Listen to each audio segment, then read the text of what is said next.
1 Peter 4. Therefore, since Christ suffered for us in the flesh, arm yourselves also with the same mind. For he who has suffered in the flesh has ceased from sin, that he no longer should live the rest of his time in the flesh for the lusts of men, but for the will of God. For we have spent enough of our past lifetime in doing the will of the Gentiles, when we walked in lewdness, lust, drunkenness, revelries, drinking parties, and abominable idolatries.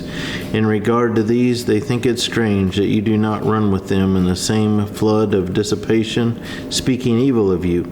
They will give an account to him who is ready to judge the living and the dead. For this reason the gospel was preached also to those who are dead, that they might be judged according to men in the flesh, but live according to God in the Spirit. But the end of all things is at hand. Therefore be serious and watchful in your prayers, and above all things have fervent love for one another, for love will cover a multitude of sins.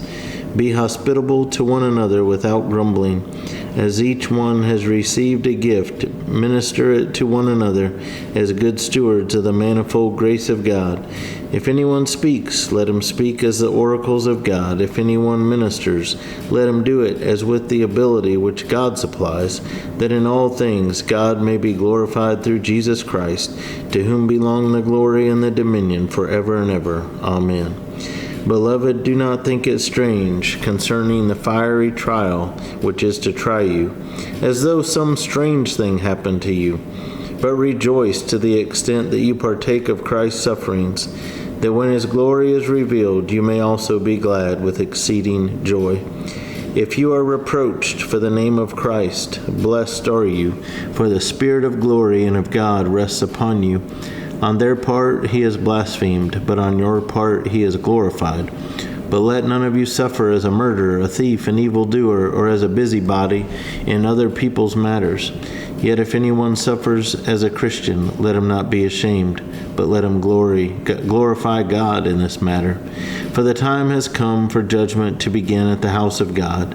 And if it begins with us first, what will be the end of those who do not obey the gospel of God? Now, if the righteous one is scarcely saved, where will the ungodly and the sinner appear? Therefore, let those who suffer according to the will of God commit their souls to him in doing good, as to a faithful Creator.